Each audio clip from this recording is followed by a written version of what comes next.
I'm Marni Hughes, and this is Missing. Thank you for joining us. Each week, we cover a missing person case that is not getting much attention. Every missing person matters, no matter their race, background, or circumstances. By highlighting these cases and sharing their stories, we believe every case is solvable. And together, we can bring answers to the family and friends of the missing. This week's featured case is Zyanya Valora, a young woman from Ojai, California. She left home before, but always comes back. This time is different. She didn't plan this whole thing like, oh yeah, I'm gonna take a hike and I'm gonna grab my backpack and grab some snacks and I'm gonna go out and have fun. I don't think that she did something like that. She was barefoot and she didn't have any change of clothes. Zyanya is on the autism spectrum. She also suffers from anxiety and depression. Her mom will be joining us in just a moment to talk more about Zyanya's disappearance, including the last place that her phone pinged that could offer an important clue into what happened. First, though, several other cases that we are following, starting with the desperate search for Nihar Mehta. Nihar's parents last heard from him in June of 2023. The Chicago native was living in Southern California at the time, looking to start a cannabis business, hoping to make vaping healthier. After a phone call home to his mom in early June, Nihar was never heard from again. I just need help. I just need help. If anybody, please help. That's all. I love you better. New in his case, police have revealed a person of interest, Manuel Manny Chavez Zamudio. They say he worked with Nihar on some of his business projects. I sat down with Nihar's parents, both holding out hope that someone out there knows something and comes forward. Why speak out now? What motivated you to want to share that you think something has happened here?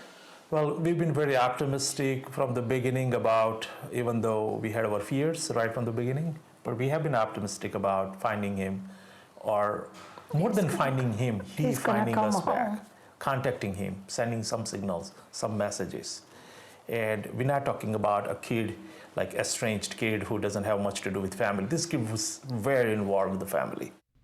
There is a $10,000 reward now in Nihar's case. As far as Zamudio, the person of interest, police say he has a Metallica tattoo on his left inner forearm and is likely the last person to have seen Nihar. 2 thumbs up from Tiffany Slatton. Tiffany was miraculously found alive and safe after several weeks of searches in the California wilderness. Tiffany had gone camping and was last seen on April 24th. She had become trapped, hunkering down in a cabin in a remote spot where the roads had become impassable due to winter conditions. Tiffany was dehydrated, but otherwise she was in good condition, so thankful that she is okay and back with her family. Kyron Horman's missing case remains a mystery, but his family and those who have followed his story for years are hoping a fresh look at the evidence in this case brings some new clues. Investigators are now digitizing the files in Kyron's case for the FBI to review. It's been 15 years since Kyron was last seen. I posted this case recently on our Missing with Marni TikTok, and a lot of you commented showing that there is still a ton of interest in this case. Kyron's mom believes his then stepmother had something to do with his disappearance. She was the last person to see Kyron after she says she dropped the 7-year-old off at school. His teachers say he never showed up to class that day. The original detectives on Kyron's case have retired, and there have been few, if any, developments or leads in the search until now. The Sheriff's Department is ordering a thorough review of the case. However, they have not offered a timeline or next steps. There also is a $50,000 reward for information in Kyron's case and an age progression photo from the National Center for Missing and Exploited Children of what Kyron may look like today. You can call 1-800-THE-LOST if you have any information that can help in Kyron's case. A mother in Louisiana is asking for help to find her daughter. Lakeisha Broussard says that her daughter, Madison, disappeared between May 18th and the 19th. Madison struggles with severe mental disorders. She's 22 years old, also goes by the name of Barbie J or Black Barbie. Her mom says she's been off her medication, which can alter her mental state. The missing flyer from Madison indicates that she can be sweet at first, but then can start crying or get aggressive. The family is taking tips at 318-500-0093, or you can contact the St. Landry Parish Sheriff's Office. We also have an update on that missing teen from Utah that we have told you about. 2 men are now being charged in connection with the disappearance of Alyssa Petrov. She was last seen on April 21st, and police say had been communicating with these men online. One of the men is from Florida. He's 35 years old, now facing 6 charges of aggravated sexual exploitation of a minor. The other man is from Texas. He's 37 and also facing 10 charges in this case. There has been no sign, however, of Alyssa. Her dad offering a statement to our NewsNation teams in Salt Lake City, saying that we really want her back home. We will not get her in trouble, and we want to be a complete family again. Nikolai Petrov also warning other parents to monitor who their kids are talking to online, adding that it is not a privacy issue, it's a safety issue. Prosecutors in Utah have requested no bail for both of those men, the suspects in Alyssa's disappearance. Now to this week's featured case. Authorities in California will be hosting a first-of-its-kind missing persons event next month to raise awareness for the 235 active missing people cases in Ventura County between 1969 and now. One of those people is Zyanya Valora, a Hispanic woman on the autism spectrum. She disappeared last June from her parents' house in Ojai.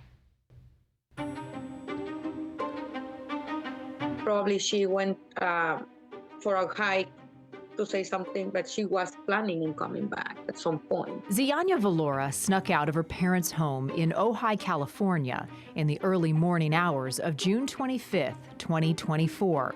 The then 21-year-old Hispanic woman had been diagnosed with autism and has suffered from anxiety and depression. This wasn't the first time Zyanya had disappeared. In 2017, the sheriff found her standing in the middle of a busy highway. She was taken to a hospital for psychiatric treatment. She got that rehabilitation. It's another place. She actually was good for 3 years. Like, they did a really good job on put herself on herself, like her confidence, and the depression was controlled by pills and everything. So it was a really good combination between the therapy and then the psychiatry medicine. But then COVID hit, and medical support for non-COVID illnesses were in short supply everywhere. In 2020, Zyanya wandered from home in the middle of the night. She was found hours later, huddled outside of a church carrying a Bible. There was another medical stay, and then Zyanya went home. Her mom, Damaris, says things seemed fine for a while. But in 2022, Zyanya developed an eating disorder, skipping meals sometimes for days, and only going to high school 1 day a week. Meanwhile, her depression and anxiety continued to increase. In February of last year, she withdrew from school altogether.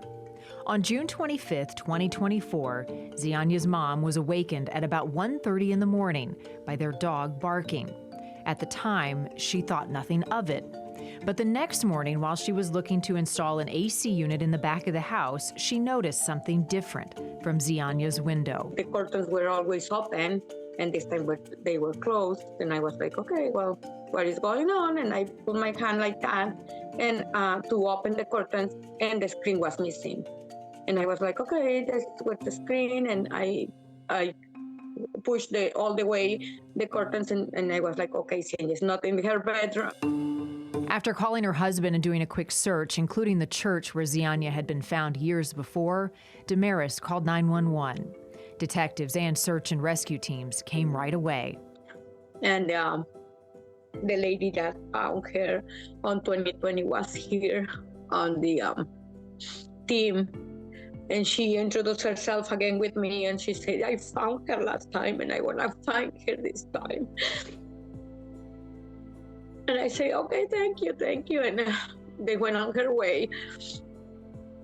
And I thought for real that they will find her. I was like, they are gonna find her because they found her before. Zyanya's cell phone pinged once that night at 2:42 in the morning, about 2 blocks from home.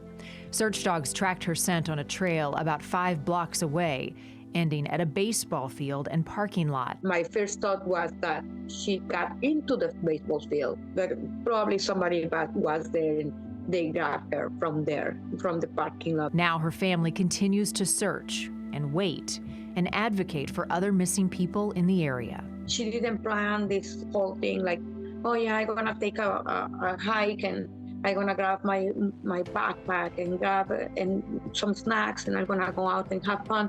I don't think that she did something like that. She was barefoot and she didn't have any change of clothes. I was thinking like somebody had to have her. Like it's the only way that I can think that she's not coming back.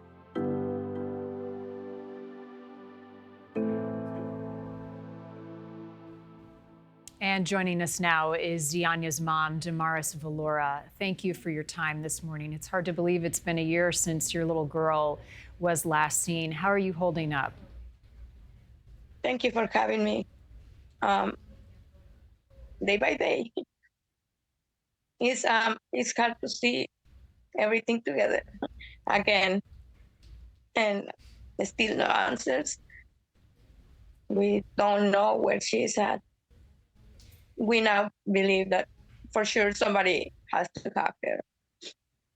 Let's take me back to that day and the parking lot, Damaris, and the last known location of her, pinging from, for the digital evidence. Tell me about that location. What else is around there, and is there any surveillance that has been able to help uncover clues?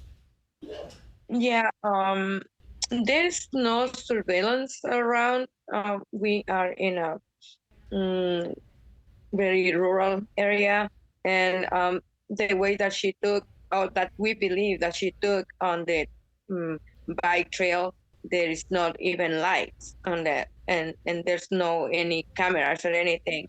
And the route that she probably went down on the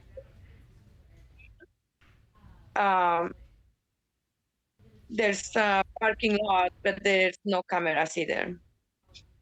What was she wearing at the time, to the best of your knowledge, Damaris? Yeah, we believe that she was wearing the PJs that she went to bed the last night, the night before. I mean. Okay, and no shoes. No shoes. No shoes. Is this an area that she was familiar with, that she would have known her way around? Kinda, yes.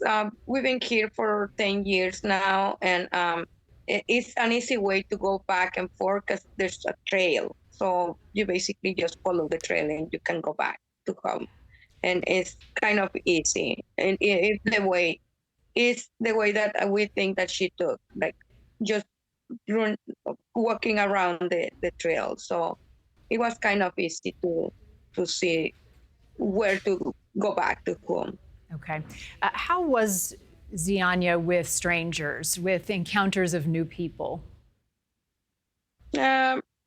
It was hard for her to make any conversation with anyone. Even when you know her and the family, she will answer when the conversation was interesting enough for her. But she wouldn't connect as easily as we can have a conversation right now. She wouldn't answer that easily to anyone, and in general, like much less to people that she doesn't know. Right. So not trustworthy of strangers. No.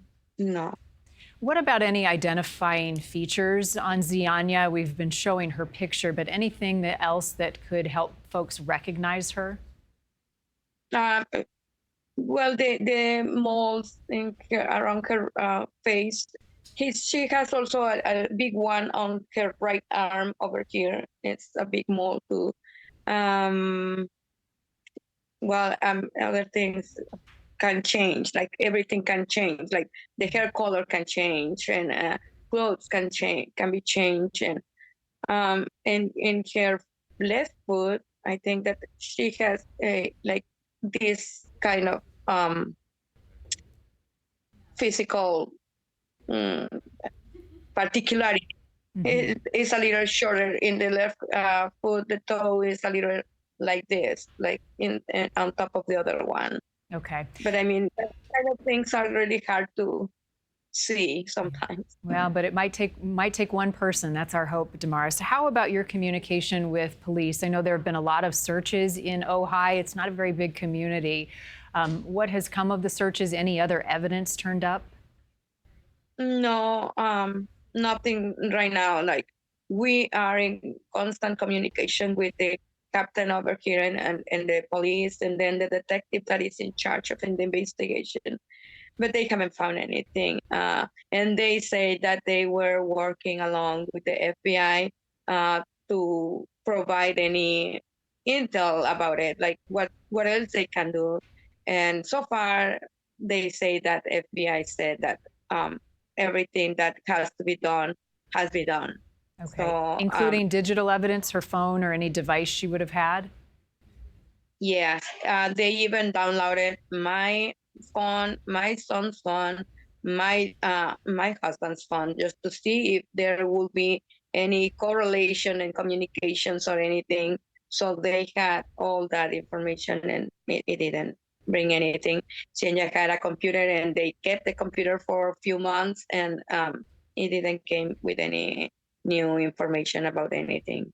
Are the past incidences where Zyanya left home, is that helpful at all in understanding this? Why did she leave home prior and she always returned?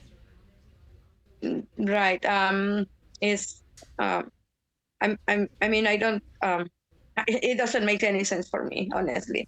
Yeah. And I keep thinking if it was possible for her to return or not, because the last time that she went out, she didn't come back, but she didn't went further. She stayed at the church. So it makes you think that she wanted to be back because she didn't continue walking anywhere. This time is totally different. And that's why we always thinking like somebody has to have her, because otherwise we will find her at this point, or she will come back because the trail is really easy to follow. So yeah, it's really difficult to think otherwise. Doesn't make sense. These searches, I know there have been flyers. Tell me about Ojai and the community support, Damaris, that you have received as you guys continue to look for Zyanya. It's been incredibly awesome, and the way that the community has always been supporting us. Even the cities close to us, because my son and my daughter went to a different school out of the town, and a different city that is called Oxnard. So it's amazing how people can be so kindness in these kind of situations, and we are so grateful because all the people over here in Ojai know about her case, and they keep up posting in Nextdoor and Facebook and everywhere where they can find, even without knowing. Like we didn't know that people could follow it that much, and we find sometimes posts that let's not forget about Zyanya. And I'm so grateful about that. And in Oxnard, the other day, my husband found a boy that was in school with Zyanya that we don't even remember him. And he was like, what happened with Zyanya banner? Because he's not over there anymore. I keep an eye on her, and I want to see more banners around the city. And that's in Oxnard. So a lot of people know her from Oxnard, and obviously over here in Ojai too. Yeah. Oh, it's good to have those angels out there looking for her. What do you want people to know, Damaris, about your daughter, her personality, what made her special? Yeah, I think that every family thinks the best of their kids, and it's not an exception for me. She was super sweet, even though that being in the spectrum is difficult for her to show affection. She will always be caring about little things like having food and share with us food, or showing a TV show that she liked, and she was like, "Can we see this show that she would like?" She loved the Oscar awards. She will follow all the Avengers and all that kind of movies, and she was really knowledge, like she will know everybody on the cast and everything, and but she will be like the more pure, naive, and sweet person around us, because she was like a child, even though that she was 21 when she disappeared. She will behave like a 12-year-old, and it was really sweet for us. Like, mm, special, really special. Kind and gentle and vulnerable because of that. I know you believe, Damaris, that she was taken most likely from that parking lot. What message do you have for anyone who sees her or knows anything but is afraid to come forward? That please understand our pain, to be kind with us, and if somebody has her, please just come forward, because we are not only missing her too much. I know that she needs us because she needed a lot of medical attention, and I worry about her medical health right now. Like, I don't know how she doing, if she's still with us, and if she's not, I just want to know where we can find closure for this. I know it's difficult to talk about all of this, Damaris, through so much pain. Thank you for sharing your daughter with us, and I hope and pray that your family has her home soon. We will stay in touch with you until then. Thank you so much. I really appreciate it. Thank you, thank you. If you see Zyanya, or if you have any information on her whereabouts that can help police and her mother and her family, call 911 with a description and a location. Again, she was last seen last June in Ojai, California. If you have a missing case that you think we should look into, send it to us. Submit cases at newsnationnow.com/missing, and make sure to sign up for our weekly missing newsletter so you can get the latest details on the cases we are investigating. As always, thank you for tuning in. I'm Marni Hughes, and we'll be back next week with another new missing case.